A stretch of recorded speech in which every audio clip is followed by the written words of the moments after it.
आपके परिवार में भी कोई ऐसा शख्स है जिसके बार बार ब्लीडिंग हो जाती है, कभी नाक से, कभी कान से, कभी ब्रश करते हुए या चोट लगती है तो वो ब्लीडिंग रुकने का नाम ही नहीं लेती। नमस्कार, मेरा नाम डॉक्टर कावेरी जोशी है और मैं एक हेमेटोलॉजिस्ट हूँ। आज हम डॉग्स फेयर के माध्यम से एक ऐसी बीमारी के बारे में बात करेंगे जिसका नाम है हीमोफीलिया। सो क्या होता है हीमोफीलिया? हीमोफीलिया देखिए एक जेनेटिक डिजीज है, ब्लीडिंग डिसऑर्डर्स में ये आती है। सो हमारी बॉडी में कुछ प्रोटीन्स बनते हैं जिनका बेसिकली काम होता है ब्लड को क्लॉट करना। सो उन्हें हम क्लॉटिंग फैक्टर्स कहते हैं और जेनेटिक रीजंस की वजह से कुछ लोगों में ये फैक्टर्स जो हैं ये डेफिशिएंट होते हैं। तो ऐसी फैक्टर डेफिशिएंसी वाली जो डिजीज है हम उसे हीमोफीलिया का नाम देते हैं।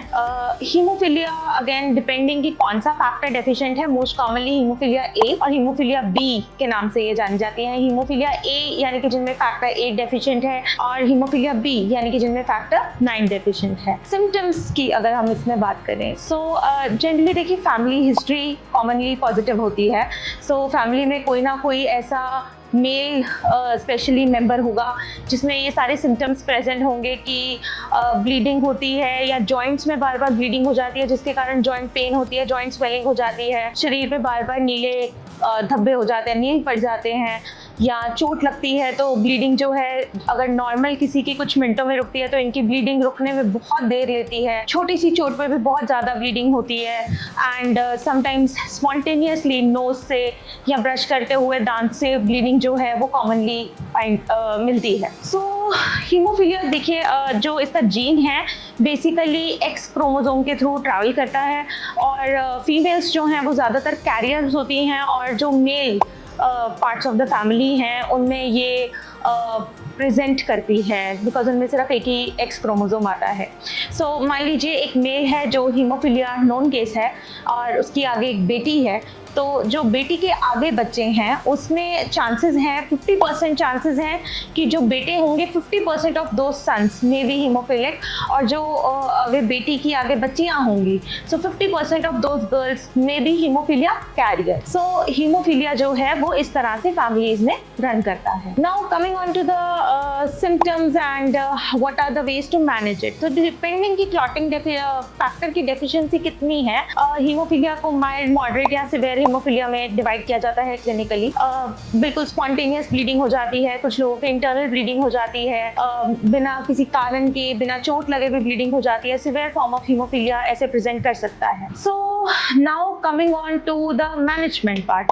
तो हीमोफीलिया की मैनेजमेंट में सबसे इम्पॉर्टेंट है, फैमिली हिस्ट्री अगर पॉजिटिव है तो एंटीनेटल यानी कि जब प्रेगनेंसी है तो बच्चे का उस समय जिसको कहते हैं टेस्ट करवाना before the baby is born कि वो हीमोफीलिक है या नहीं है। One thing is that. Secondly कुछ लोग जिनमें माइल्ड डेफिशिएंसी है उनमें केवल चोट लगने पर या कोई बहुत ज़्यादा ब्लीडिंग होने पर ही फैक्टर की ज़रूरत पड़ती है तो ट्रांसफ्यूजन इज़ एन ऑप्शन। इसके अलावा हमारे देश में हीमोफीलिया प्रोग्राम रन करती हैं तो सरकार कुछ सिंथेटिक फैक्टर्स जो बॉडी अपने आप नहीं बना पाती है वो फैक्टर्स जो है वो प्रोवाइड करवाती है एंड नियमित रूप से उसके इंजेक्शन लगते हैं तो वो एक ऑप्शन है। न्यूअर एडवांसेस में अगर हम बात करें तो जीन थेरेपी डेफिनेटली एक ऑप्शन अपकमिंग है हीमोफीलिया डिसऑर्डर ट्रीट करने के लिए।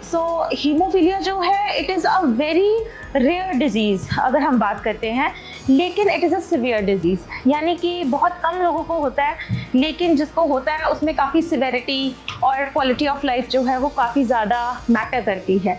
सबसे इम्पॉर्टेंट हमारी कम्युनिटी के लिए है कि हीमोफीलिया की अवेयरनेस, ये कैसे फैल सकता है, कैसे हम इसे प्रिवेंट कर सकते हैं। अगर किसी में हीमोफीलिया है तो उसमें जो कॉम्प्लिकेशंस हैं उन्हें कैसे प्रिवेंट किया जा सकता है और ताकि जो इवेंचुअली जो लेटर कॉम्प्लिकेशंस हैं, जॉइंट्स ख़राब हो जाना, परमानेंट डैमेज हो जाना, वो सारी चीज़ों को हम प्रिवेंट कर सकते हैं।